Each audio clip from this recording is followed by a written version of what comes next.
Yang terhormat kepada Ibu dosen pengampu, yaitu Ibu Siti Islamiyati MPD, dan yang saya hormati kepada teman-teman seperjuangan semester 7 beserta adik kelas semester 1 yang semoga dirahmati Allah Subhanahu wa taala. Amin ya rabbal alamin. Baik, kami dari kelompok 6 dengan tema pengembangan simulasi proses pembelajaran seni di SD atau MI. Mohon izin perkenalkan saya selaku moderator atas nama Nur Khalifah dan teman-teman saya yang akan membacakan slide pertama yaitu Kaisah Nabilah Ridwah, dan slide kedua yaitu Futuh Ilahiyah, dan slide yang ketiga yaitu Siti Jamilah Yafari. Baik, itu saja yang dapat saya sampaikan. Selanjutnya saya persilakan kepada teman saya yang pertama selaku slide yang pertama yaitu Kaisah Nabilah Ridwah, dipersilakan. Bismillahirrahmanirrahim. Assalamualaikum warahmatullahi wabarakatuh. Perkenalkan, nama saya Kaisah Nabilah. Di sini saya sebagai presentasi yang pertama. Di sini saya akan membahas tentang metode ekspresi bebas.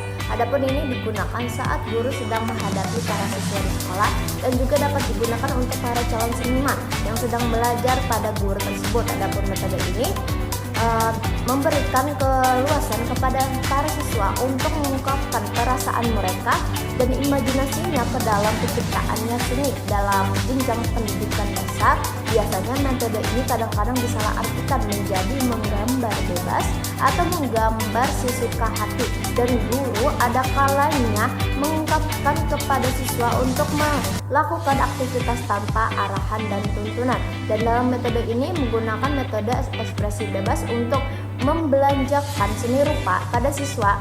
Ada beberapa hal yang perlu diperhatikan seperti tema. Tema ini merupakan isi ungkapan yang akan disampaikan oleh siswa pada mereka mendapatkan kesempatan untuk berkarya. Yang kedua adalah media. Media ini adalah alat dan bahan yang dipilih untuk digunakan siswa untuk mengungkapkan ide dan imajinasinya dalam rangka mewujudkan untuk ungkapannya ingin mereka sampaikan.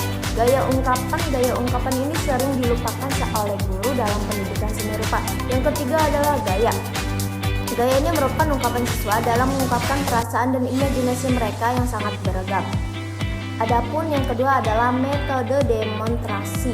Nah, metode demonstrasi ini adalah suatu penyajian pembelajaran yang dipersiapkan secara teliti untuk mempertontonkan sebuah tindakan disertai dengan ilustrasi dan penyataan lisan maupun peragaan. Dan metode ini baik digunakan untuk mendapatkan gambar yang lebih jelas tentang hal-hal yang berhubungan dengan proses mengatur sesuatu, proses membuat sesuatu, proses bekerja sesuatu, membandingkan sesuatu cara dengan cara yang lain. Adapun langkah-langkah untuk merencanakan atau mempersiapkan metode demonstrasi adalah yang pertama itu rumuskan dengan jelas kecakapan atau keterampilan apa yang akan diharapkan dicapai oleh siswa tersudah demonstrasi dilakukan. Yang kedua adalah mempertimbangkan dengan sungguh-sungguh apakah metode itu wajar dipergunakan dan apakah merupakan metode yang paling efektif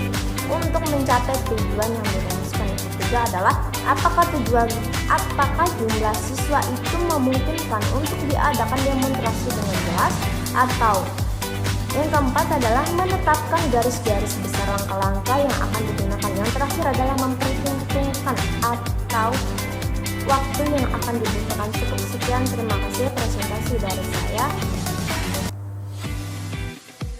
Baik, dalam metode pembelajaran seni rupa anak, yang ketiga yaitu metode mencontoh.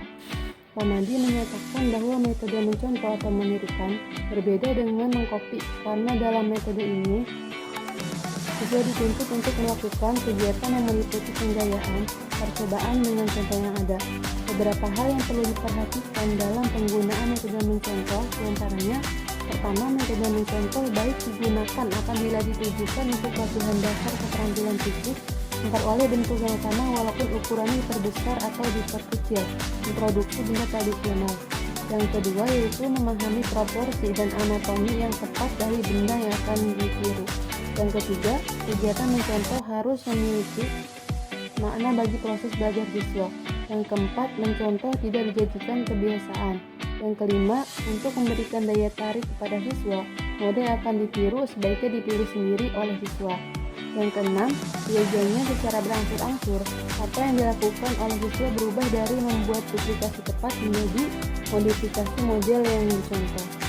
Yang keempat, metode karya wisata. Metode karya wisata membantu dalam pembelajaran apresiasi seni. Fabri dalam bukunya mengemukakan bahwa dalam tahap persiapan diperlakukan tindakan-tindakan. Yang pertama, memperhitungkan jumlah siswa yang akan berkarya wisata. Yang kedua, mempersiapkan perlengkapan belajar yang diperlukan dalam mempelajari objek. Yang ketiga, memberi penjelasan tentang cara membuat atau menyusun laporan. Yang keempat, memperhitungkan keadaan iklim, musim, dan juga cuaca.